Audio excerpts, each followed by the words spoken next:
히브리서 기자는 피 흘림이 없으면 죄 사함이 없다라고 하는 원칙을 강조하고 있습니다. 죄의 문제를 해결하기 위해서는 반드시 누군가의 희생이 있어야만 했다라고 하는 것이죠. 23절에서 이렇게 말씀합니다. 그러므로 하늘에 있는 것들의 모형은 이런 것들로서 정결하게 할 필요가 있었으나 하늘에 있는 그것들은 이런 것들보다 더 좋은 제물로 할지니라 말씀하고 있습니다. 하늘에 있는 것들의 모형, 즉 땅에 있는 성소에서 죄를 사하기 위해서는 짐승들의 피를 가지고 속죄했습니다. 그런데 하늘에 있는 원형을 위해서는 단지 짐승들의 피 이상의 것이 필요했다는 것이죠. 그래서 이런 것들보다 더 좋은 제물로 해야 된다 이렇게 말씀하고 있습니다.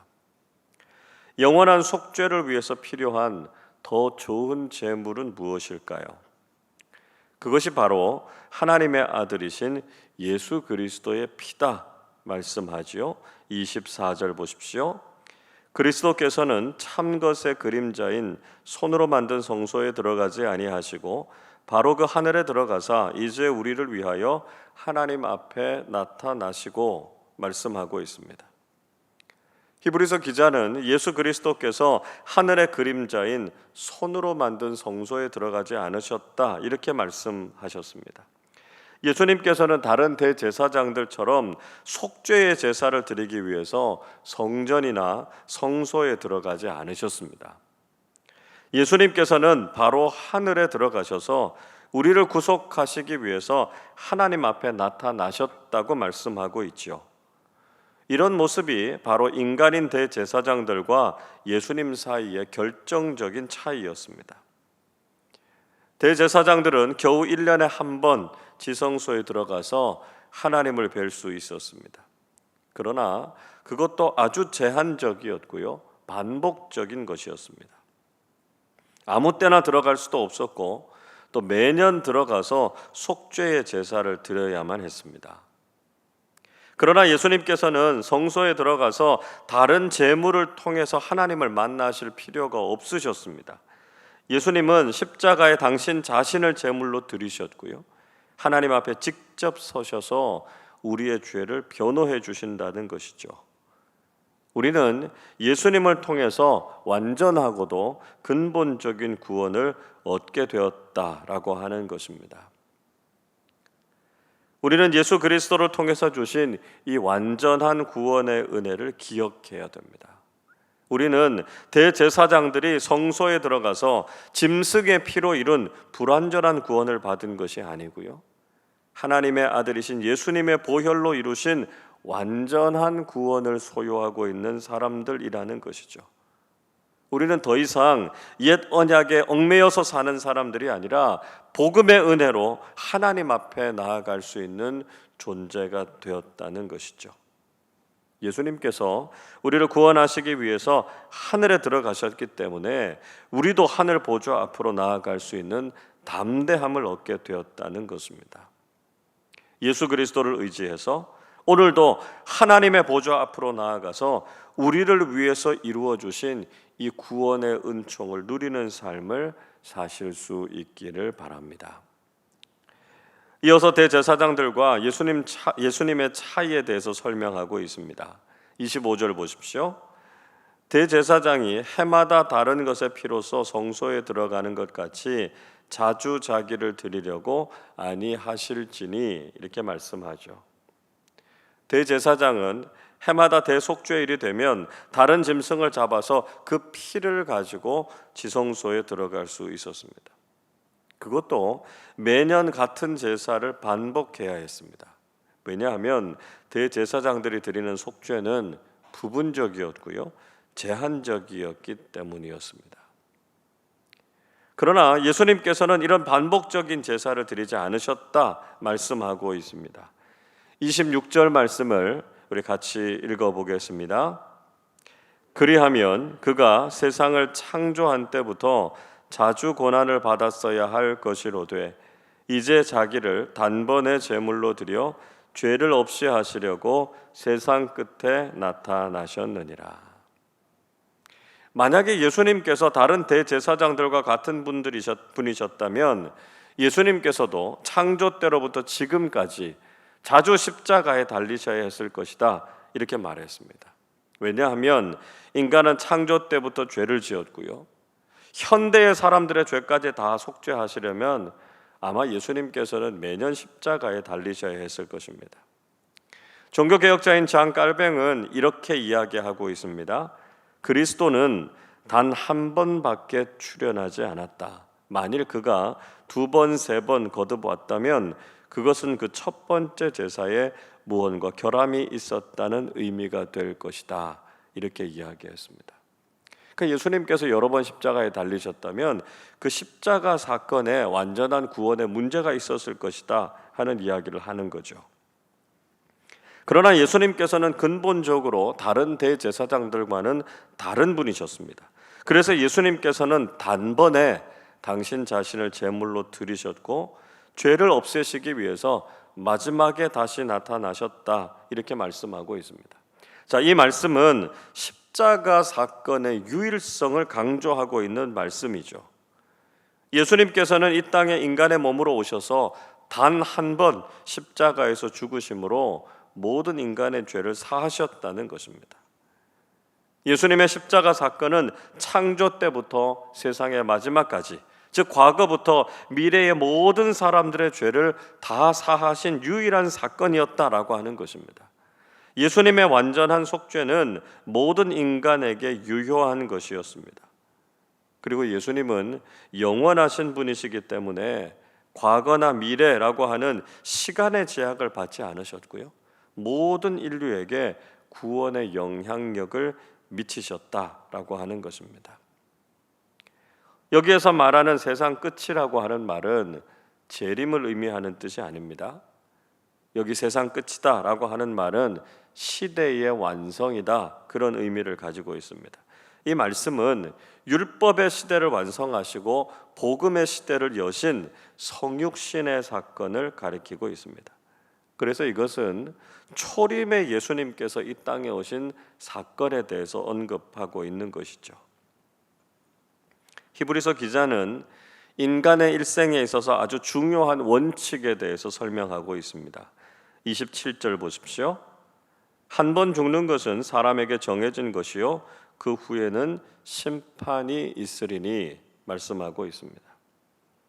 아담의 죄 때문에 모든 인간은 한 번 죽음을 경험하게 됩니다. 우리가 경험하게 되는 육신의 죽음은 그 누구도 피할 수 없다라고 하는 것이죠. 그래서 우리는 담담하게 육신의 죽음을 수긍하고 받아들일 수 있어야 한다는 것입니다. 그러나 더 중요한 문제는 죽음 이후의 문제입니다. 육신의 죽음을 경험한 사람들은 그 이후에 있게 될 심판을 대비해야 한다는 것이죠. 육신의 죽음으로 모든 것이 끝나는 것이 아니라 그 이후의 심판을 통해서 영생을 얻을 수도 있고 둘째 사망에 빠지게 될 수도 있다는 것입니다. 그래서 요한계시록 21장 8절은 이렇게 말씀하지요. 그러나 두려워하는 자들과 믿지 아니하는 자들과 흉악한 자들과 살인자들과 음행하는 자들과 점술가들과 우상 숭배자들과 거짓말하는 모든 자들은 불과 유황으로 타는 못에 던져지리니 이것이 둘째 사망이라 말씀하고 있습니다. 사도 요한은 육신의 죽음 이후에 죄의 문제를 해결하지 못한 사람들이 빠지게 되는 둘째 사망이 있다라고 하는 것을 경고했습니다. 우리가 육신의 죽음은 피할 수 없지만 둘째 사망, 즉 지옥에 빠지는 것은 반드시 피해야 한다 하는 것이죠. 자, 그렇다면 우리가 둘째 사망을 이길 수 있는 비결은 무엇이겠습니까? 28절 말씀 같이 읽어보겠습니다. 이와 같이 그리스도도 많은 사람의 죄를 담당하시려고 단번에 들이신 바 되셨고 구원에 이르게 하기 위하여 죄와 상관없이 자기를 바라는 자들에게 두 번째 나타나시리라.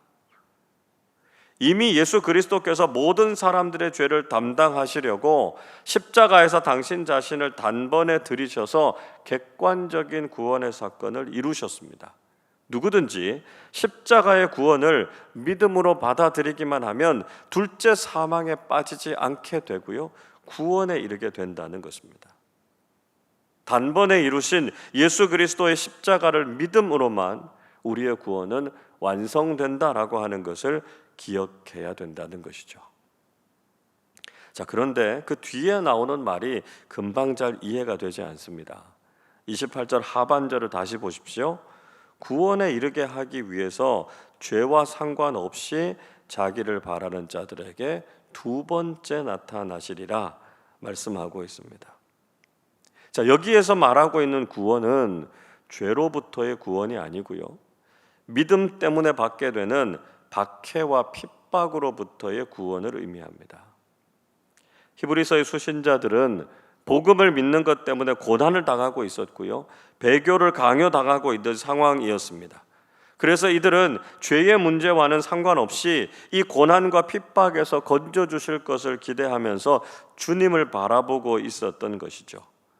이렇게 주님을 간절히 기다리는 사람들에게 예수님께서 곧 재림하셔서 그들을 건져주실 것이고 그 구원을 완성하실 것이다, 이렇게 말씀하고 있습니다. 주님의 재림이 임박해 있기 때문에 복음과 믿음 때문에 당하는 고난을 인내하면서 끝까지 주님을 따를 것을 권면하고 있는 것이죠.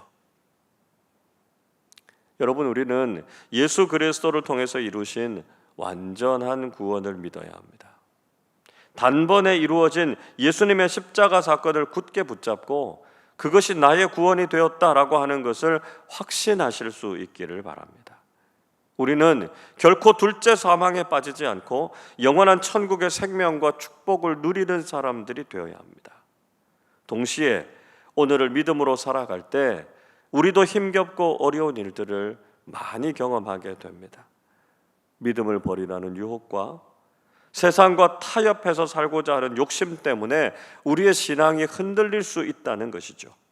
그러나 우리의 구원을 완성하시기 위해서 곧 다시 오실 주님을 기대하면서 인내함으로 믿음을 잘 지키실 수 있기를 바랍니다.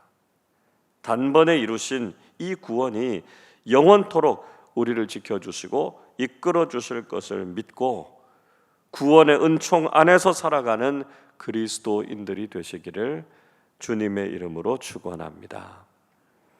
기도하겠습니다. 하늘 보좌를 버리시고 인간의 몸으로 이 땅에 오셔서 구원의 은총을 베풀어 주신 독생자 예수 그리스도를 보내주신 하나님의 사랑에 감사와 찬양을 드립니다. 예수 그리스도께서 단 한 번의 십자가 사건을 통해서 영원한 속죄를 이루시고 우리를 하나님의 자녀로 삼아주신 그 은혜를 기억하면서 흔들림 없는 구원의 확신 가운데 살아가게 해 주옵소서. 때로는 이 믿음 때문에 고난을 당하기도 하고 신앙을 타협하라는 유혹을 경험하기도 하지만 곧 오실 주님을 기대하면서 인내하고 승리하는 우리 모두 되게 하여 주옵소서. 오늘도 삶의 자리에서 그리스도인답게 살아가고자 하는 교우들을 격려하시고 성령님께서 그 삶을 지키시고 인도해 주옵소서. 말씀에 순종하고 늘 기도하면서 경건한 믿음의 길을 걸어가게 해 주옵소서. 자신의 삶의 목표를 추구하면서 사는 것이 아니라 하나님의 영광을 위해서 살게 하여 주옵소서. 우리가 살아가는 삶의 자리가 하나님 나라가 되게 하시고 하나님의 뜻을 이루는 삶 되게 하여 주옵소서. 믿음의 사람답게 살기 위해서 물질적으로나 영적으로나 필요한 것들이 많이 있습니다. 우리 인생의 공급자가 되시는 하나님께서 늘 풍성하게 채워주셔서 오늘도 기쁨과 만족이 넘쳐나는 하루 되게 하여 주옵소서. 특히 내일부터 유치부 여름 성경학교가 있습니다. 어린 우리 자녀들이 하나님의 사랑과 말씀의 은혜를 풍성하게 경험하는 여름 성경학교 되게 하여 주옵소서. 감사드리며 우리 주님 예수 그리스도의 이름으로 기도하옵나이다. 아멘.